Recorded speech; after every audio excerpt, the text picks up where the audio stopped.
भारतीय संस्कृति के मूल तत्व विषय के अंतर्गत वर्ण व्यवस्था के अंतर्गत पिछले अध्याय तक हमने पढ़ा जाति प्रथा की उत्पत्ति के सिद्धांत, और आज हम अध्ययन करेंगे जाति प्रथा का विकास, जातियों के प्रकार और जाति व वर्ण में अंतर, क्योंकि बात वर्ण व्यवस्था की है। जाति वर्ण में अंतर और उसके बाद मूल्यांकन, इसके पश्चात यह अध्याय समाप्त हो जाएगा। नया अध्याय अगले दिन से प्रारंभ करेंगे। तो आज हम सबसे पहले बात करते हैं कि जाति प्रथा का विकास किस प्रकार से हुआ, जाति प्रथा किस प्रकार से विकसित हुई। तो जैसा कि हमें ज्ञात है कि वैदिक युग में जाति प्रथा की स्थिति बहुत गंभीर थी। जाति प्रथा की जो स्थिति थी बहुत स्पष्ट थी, क्योंकि एक आर्य जाति थी और दूसरी अनार्य। केवल दो ही जातियां थी, आर्य और अनार्य। वैदिक काल में स्थिति स्पष्ट है, एक आर्य जाति थी, दूसरी अनार्य जाति थी। श्रेष्ठ आचरण करने वाली, अच्छी संस्कृतियों को, संस्कारों को जन्म देने वाली संस्कृति आर्य थी। इसके विपरीत चोरी डकैती, लूटपाट, अनाचरण, कदाचार करने वाली जो जाति थी वो अनार्य कहलाती थी। अब हम बात करें कि आर्यों ने अपने बीच में, कहने का मतलब आर्यों ने अपने आप में ही कार्यों के विभाजन के लिए वर्ण व्यवस्था प्रारंभ की थी। आर्यों ने ही वर्ण व्यवस्था को जन्म दिया था। वो केवल इसलिए कि उनके कार्य का निर्धारण, कार्य का विभाजन कर्म और गुण के आधार पर हो सके। इसके अलावा यह जो निर्धारण था निश्चित रूप से रंग के आधार पर नहीं था। हम कहें कि वर्ण रंग के आधार पर होगा, तो रंग के आधार पर वर्ण व्यवस्था का आधार नहीं था। वर्ण व्यवस्था का जो मुख्य आधार था कार्य क्षमता, कार्य कुशलता के आधार पर था, क्योंकि ब्राह्मण, क्षत्रिय, वैश्य एक ही रंग के थे। तब हम कह सकते हैं कि जो अनार्य जाति थी वो इन वर्णों से बाहर थी, क्योंकि आर्य लोग अनार्यों से प्रारंभ से ही, शुरू से ही, अगर कहें प्रथम दृष्टि से ही घृणा करते थे। आर्य लोग अनार्यों से प्रारंभ से ही, या कहें पहली बार देखने पर ही घृणा करने लग गए थे। अनार्यों को अपने आप से अलगाव देने के लिए उन्होंने अलग जाति का कह दिया। अपने आप से अलगाव अर्थात लगाव नहीं हो, ऐसा करने के लिए उन्होंने अलग जाति कहा। इस प्रकार से हम कह सकते हैं कि जाति प्रथा का विकास आर्य और अनार्य जाति से प्रारंभ हुआ। जाति प्रथा का विकास आर्य और अनार्य जाति से हुआ, क्योंकि जो चारों वर्ण थे, आर्यों के चारों वर्ण, ब्राह्मण, क्षत्रिय, वैश्य और शूद्र, तो आर्यों के चारों वर्ण एक आर्य जाति के थे। चाहे वहां शूद्रों का स्थान कैसा भी माना गया हो, शूद्र अपवित्र माने गए, फिर भी आर्यों ने उन्हें अपनी वर्ण व्यवस्था में स्थान तो दिया। अनेक शूद्र अपने कर्म से ब्राह्मणत्व को भी प्राप्त कर गए, लेकिन धीरे धीरे जब जनसंख्या बढ़ने लगी, वर्णों को पहचान पाना कठिन होने लगा, तब अपने अपनी श्रेष्ठता, अपना अस्तित्व बनाए रखने के लिए प्रत्येक वर्ण अपने आप को एक जाति मान बैठा। इस प्रकार से जाति प्रथा का विकास निरंतर होता चला गया। आगे हम बात करें पशुपालन व्यवसाय। आर्यों के मूल कर्म थे, आर्यों का प्रधान कर्म था, लेकिन उनके विकास के साथ साथ व्यवसाय भी परिवर्तित होने लगे, उद्योग धंधों का विकास होने लगा। इनमें रहने के कारण अनेक वर्णों का उदय हो गया। इसके बाद जैसे हम कहें कि जो व्यक्ति व्यवसाय, उच्च व्यवसाय करते थे, वो उच्च व्यवसाय करने वाले हो गए, वैश्य के अंतर्गत आ गए। निम्न श्रेणी के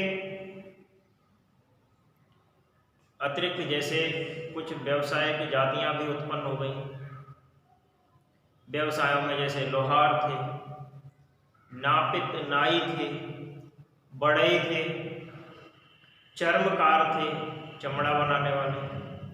तो इस प्रकार से भिन्न भिन्न सामाजिक समूह, सामाजिक वर्गों के रूप में विकसित हो गए, जिनको आदिकालीन जो व्यवसायी थे और शिल्पी थे वो फिर दृष्टि में आए। इसके बाद समाज में जो उत्तर वैदिक काल में परंपरा थी वो और अधिक विकसित हुई। उत्तर वैदिक काल में ये परंपरा अधिक विकसित हुई। फिर वहाँ रथकार, रथ बनाने वाले, सूत, रज्जुसर, मणिकार, सुराकार, निषाद, स्वनी, स्वान रक्ष आदि वर्ग मिलने लगे। धीरे धीरे अनेक जो व्यवसाय थे, प्रधान वर्गों का जो उल्लेख है वो उत्तर वैदिक काल के ग्रंथों में हुआ। इस प्रकार से जो पेशे करने वाले व्यक्ति थे, व्यवसाय करने वाले व्यक्ति थे, उनका व्यवसाय पैतृक होता चला गया और पैतृक होने के कारण फिर समाज में अनेक जातियां बन गई। जैसे तक्षक यानी बढ़ई, कुंभकार, ये जातियां बौद्ध युग में भी थी, लेकिन कौटिल्य ने पेशे के आधार पर जातियों की संख्या 6 बताई। किसने? कौटिल्य ने।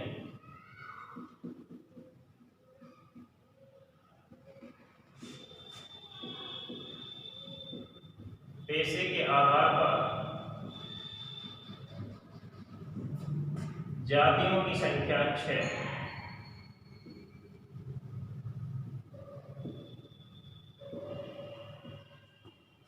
कितनी बताई? 6 बताई। दार्शनिक, व्यापारी, योद्धा,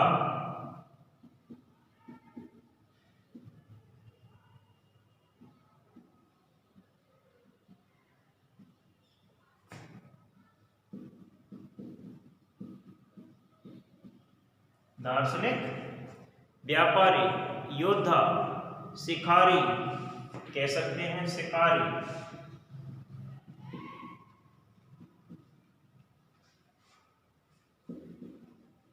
इसके अलावा पर्यवेक्षक, परामर्शदाता, ये सब जातियों के प्रकार थे।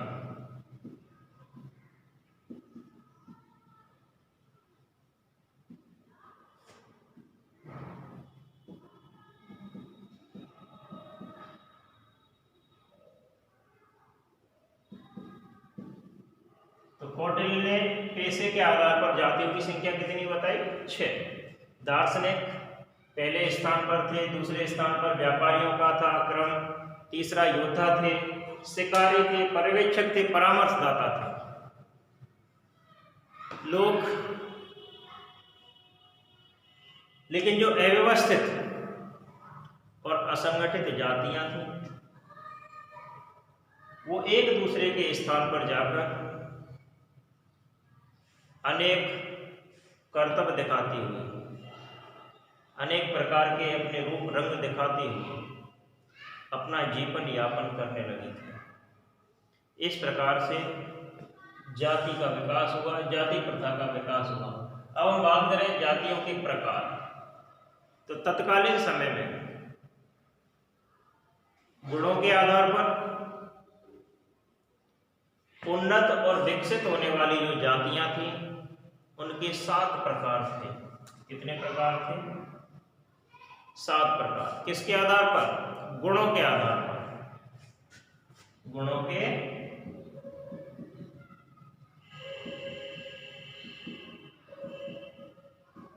आधार पर उन्नत और विकसित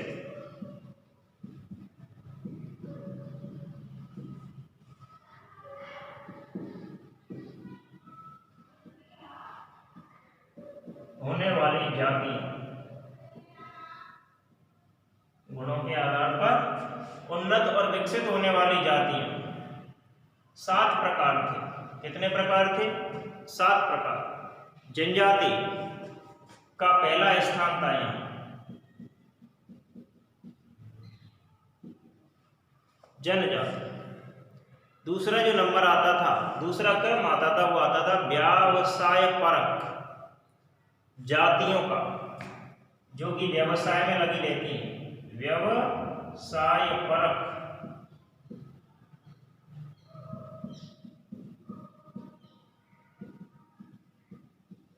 व्यवसाय परक जाति। तीसरा जो स्थान था वो संप्रदाय पर आश्रित जातियों का हुआ करता था।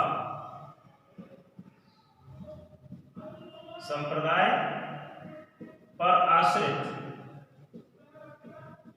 जातियों का क्रम तीसरा था। संप्रदाय पर आश्रित जाति। चौथा जो क्रम था वो वर्ण संकर जाति का था। वर्ण संकर।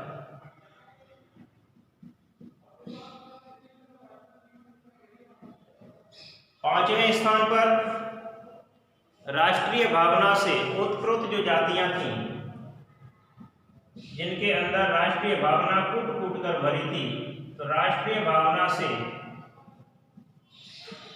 प्रेरित जातियां,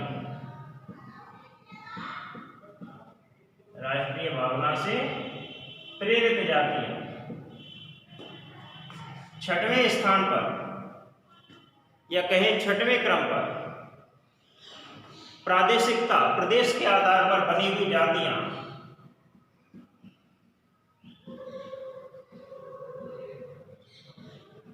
प्रादेशिकता के आधार पर बनी हुई जातियां।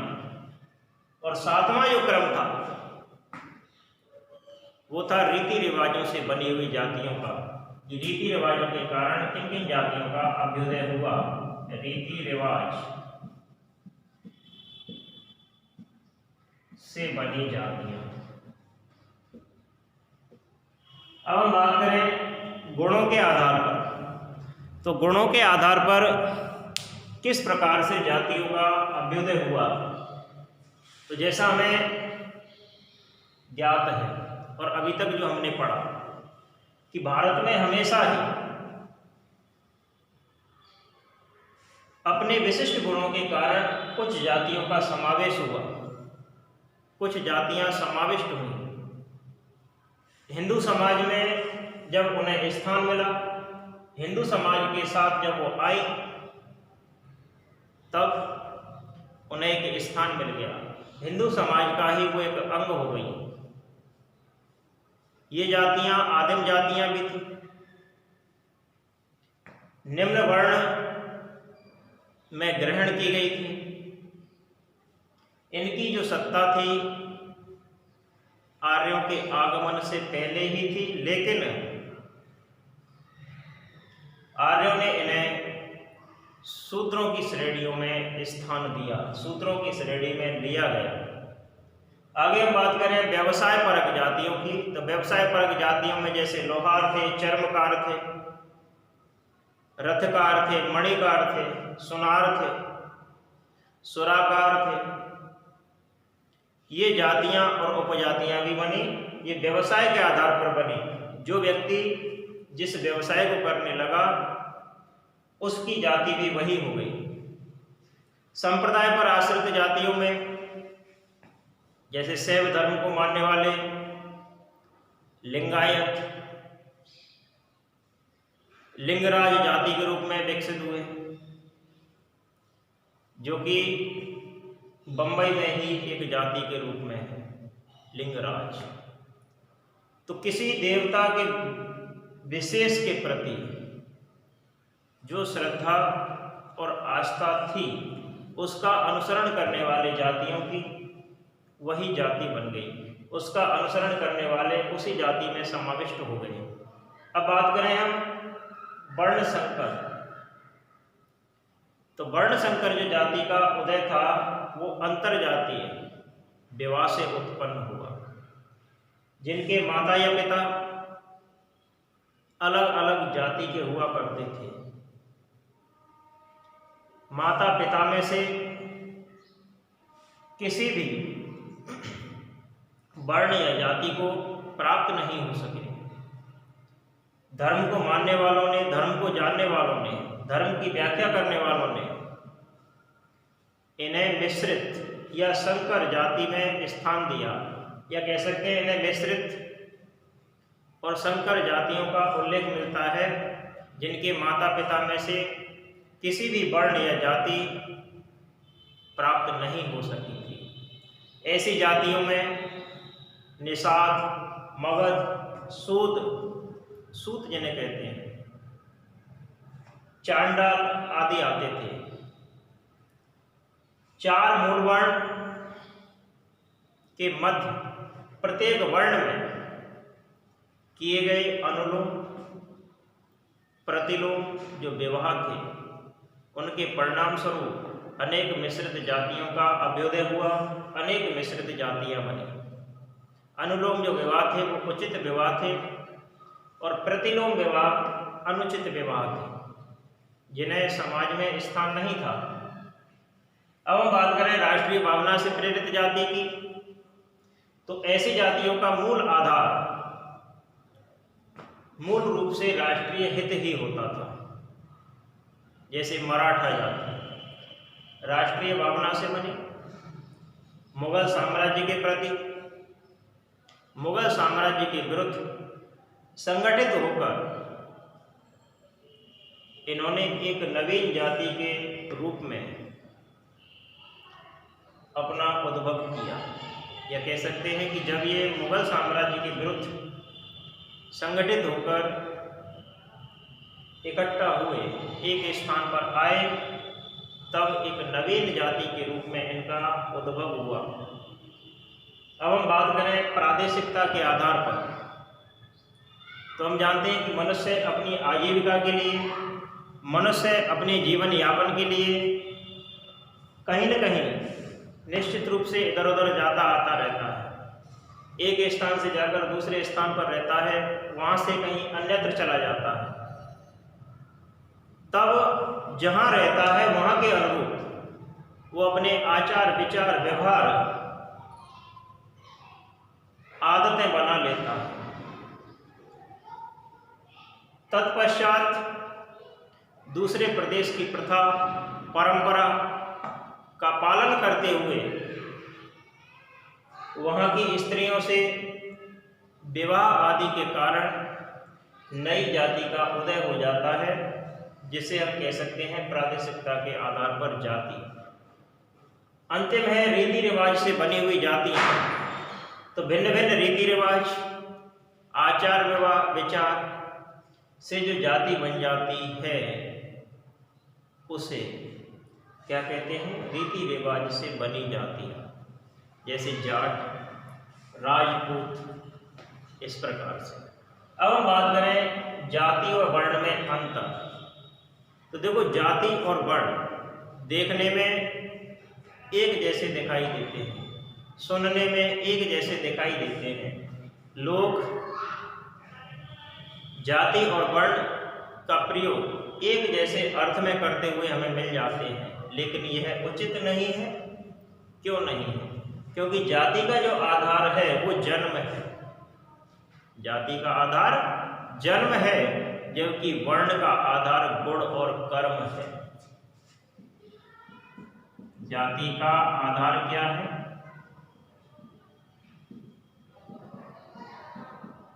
जन्म, जबकि वर्ण का आधार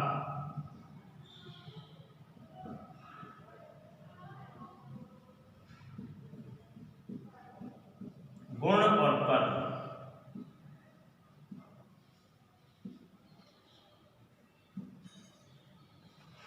जाति सामाजिक व्यवस्था की आज एक इकाई है, हम मान सकते हैं। लेकिन वर्ण के अंतर्गत अनेकों अनेक जातियां आती हैं। ये दोनों ही संस्थ हैं, अर्थात कह सकते हैं जाति और वर्ण अलग अलग सामाजिक आदर्शों से बंधी हुई है। वर्ण निश्चित रूप से आज के संदर्भ में एक जाति नहीं है, यह जातियों का समूह है। वर्ण क्या है? जातियों का एक समूह है। इससे हम कह सकते हैं कि वर्ण ही जातियों का आधार है, क्योंकि वर्ण व्यवस्था के अंतर्गत अगर हम बात करें तो वर्ण एक जाति नहीं हो सकता, क्योंकि संपूर्ण भारत में ब्राह्मण भी अंतर्विवाही तो नहीं है। वर्ण के अनुसार जाति को जिस प्रतिष्ठा के स्थान पर रखा गया वह निश्चित रूप से व्यवहारिक रूप में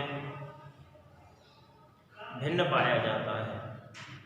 तब हम कह सकते हैं कि वर्ण की जो प्रतिष्ठा है, वर्ण की संरचना है, उसमें सार्वकालिक रूप से स्थिर कर दिया। वर्ण व्यवस्था और जाति व्यवस्था को एक नहीं कहा जा सकता, क्योंकि वर्ण व्यवस्था हिंदू समाज की संरचना का आदर्श रही, जबकि जाति व्यवस्था कालांतर में विकसित उसका एक व्यवहारिक पक्ष है।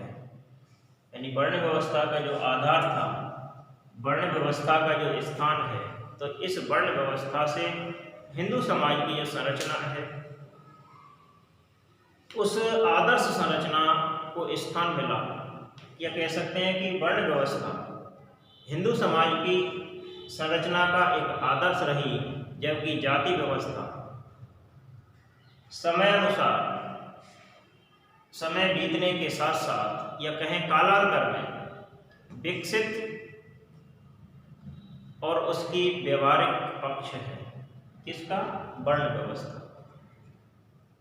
अब इन दोनों का अंतर यदि हम स्पष्ट करें कि जाति और वर्ण में अंतर क्या है, तब इन दोनों के अंतर को हम इस प्रकार से समझ सकते हैं कि जाति और वर्ण में अंतर क्या है। जाति और वर्ण में अंतर क्या है, तो देखते हैं कि जाति और वर्ण किस प्रकार से अपनी अपनी व्यवस्था का प्रतिनिधित्व करते हैं।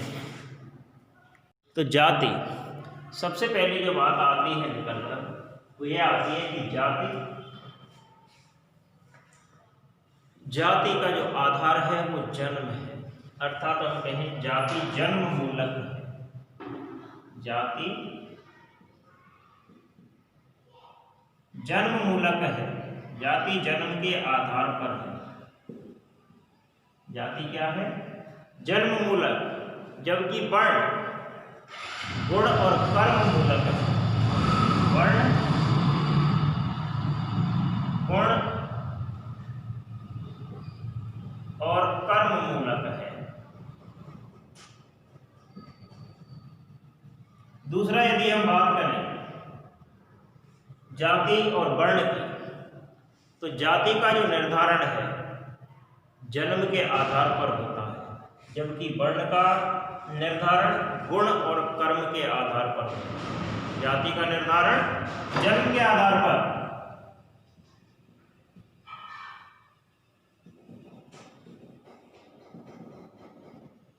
जाति का निर्धारण जन्म के आधार पर है,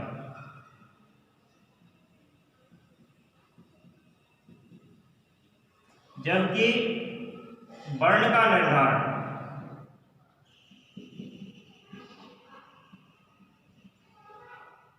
गुण और कर्म के आधार पर होता है।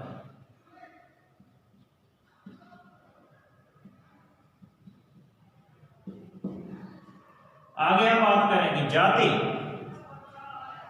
तो जाति व्यवस्था कठोर है, जाति व्यवस्था कठोर है, जबकि वर्ण व्यवस्था में लचीलापन है।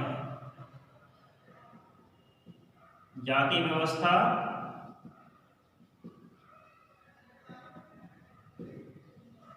कठोर है,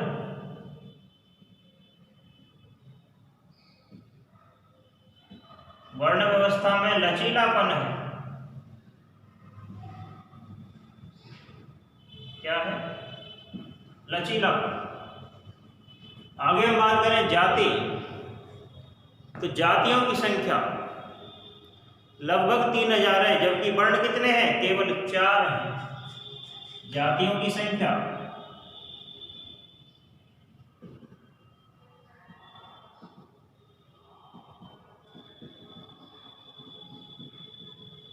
लगभग 3000 है, जबकि वर्णों की संख्या मात्र 4 है।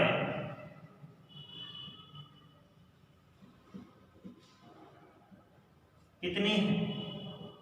केवल 4। आगे हम बात करें कि जाति, जाति में उपजातियां भी होती हैं,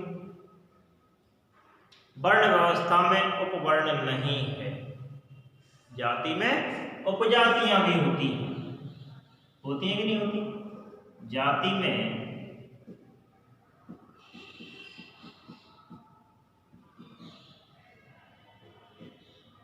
उपजातियां भी होती हैं, जबकि वर्ण में उपवर्ण नहीं होते। वर्ण में उपवर्ण नहीं है, जाति में उपजातियां हैं, लेकिन वर्ण में उपवर्ण जैसा कुछ हमें अभी तक नहीं मिल पाया। जाति प्रथा अंतरराष्ट्रीय है, जाति प्रथा अंतरराष्ट्रीय है, और वर्ण व्यवस्था केवल भारत तक सीमित है। जाति प्रथा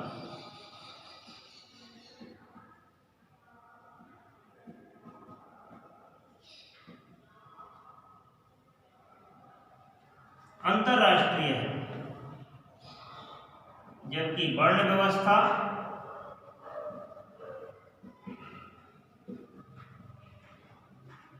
केवल भारत तक ही सीमित है।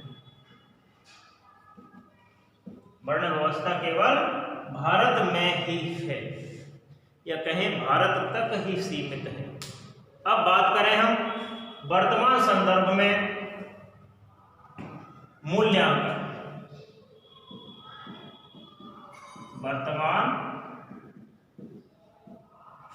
संदर्भ में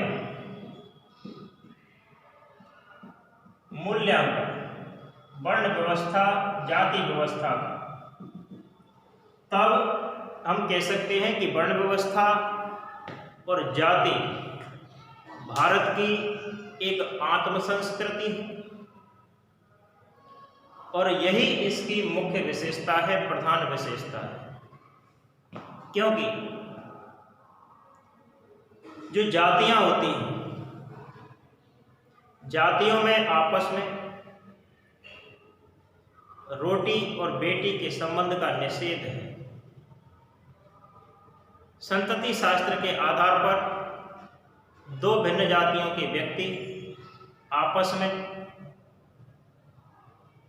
विवाह संबंध नहीं कर सकते। भोजन व्यक्ति का निजी कर्म है। यह उतना ही पवित्र है जितना ईश्वर को संबोधित करके किया हुआ संध्या कर्म पवित्र है। पर हमें यह स्मरण रखना चाहिए, ध्यान रखना चाहिए कि जाति पाति का भेद केवल हिंदू का ही एक अंग मात्र है। समाज आज इतना आगे बढ़ चुका है कि किसी भी प्रकार का रूढ़िगत बंधन स्वीकार नहीं किया जा सकता। प्राचीन वर्ण व्यवस्था की तरह आज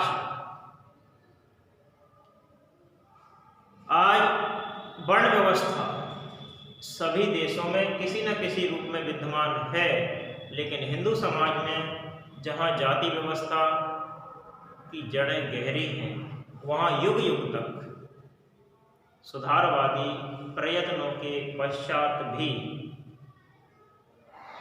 जाति व्यवस्था समाप्त नहीं हो पाई।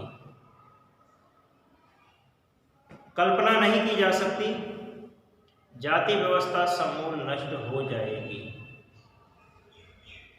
क्योंकि नवीन चेतना विकृत जाति स्थापित कर रही है। इस प्रकार की जो व्यवस्था है उसकी आवश्यकता इसलिए भी होती है कि जो वर्ण है, या कहें कि वर्ण व्यवस्था को इसके आधार पर स्थापित किया जाए। अलग अलग वर्ण समाज रूपी इस शरीर के अभिन्न अंग हैं और अभिन्न अंग बनकर ही व्यवस्था की स्थापना करेंगे, क्योंकि आज संसार में ऐसा कोई समाज हमें दिखाई नहीं देता जहां पर किसी न किसी प्रकार से उप समूहों की स्थापना नहीं हुई हो। इसके अलावा यह प्राकृतिक व्यवस्था है। उस समय हिंदू समाज को प्रगतिशील वर्ण व्यवस्था से अधिक उपयोगी और मान्य कोई व्यवस्था नहीं हो सकती। यही वर्तमान संदर्भ में कहा जा सकता है। जब आज की जो स्थिति है वो बदल चुकी है, नितांत अलग है। वर्ण और जाति समानांतर होने लगी है। जाति व्यवस्था में जो दोष उत्पन्न हुए उनका समाज पर विपरीत प्रभाव पड़ा। लोगों ने इस व्यवस्था के विरुद्ध आवाजें उठाई। हिंदू समाज को अलग अलग टुकड़ों में विभाजित कर दिया इस व्यवस्था ने कि एक दूसरे को हम सीधी आंख से देख नहीं पाते। छुआछूत, ऊंच नीच, ये सारी भावनाएं जाति प्रथा के कारण ही उग्र हुई। क्या हुई? उग्र हुई। लेकिन डॉक्टर अंबेडकर ने सूत्रों को स्थान दिलाया। पाश्चात्य शिक्षा से प्रभावित होकर नवयुवक जातीय संकीर्णता के कारण घृणा करने लगे। जातियों के बंधन ढीले होने लगे। शासन की जनतंत्र प्रणाली व्यक्ति की स्वतंत्रता और समानता पर जोर देने लगी। हमारे देश के नेताओं ने जातिगत संकीर्णता छुआछूत, कट्टरता के विरुद्ध आवाज उठाई, लेकिन स्वतंत्रता के बाद छुआछूत को निश्चित रूप से बंद कर दिया गया। यातायात के साधनों के कारण भारतीय लोग पश्चिम देशों के जनता के संपर्क में आने लगे। अब पश्चिमी देशों में जाति जैसी कोई व्यवस्था है नहीं, इसलिए यहाँ के लोग भी अब जाति व्यवस्था, ये जाति के नियमों की परवाह नहीं करके एक दूसरे से भाईचारे से रहने लगे और मिलने लगे। इस प्रकार से वर्ण व्यवस्था अध्याय समाप्त हुआ। आगे अगला अध्याय पढ़ेंगे अगले दिन। धन्यवाद।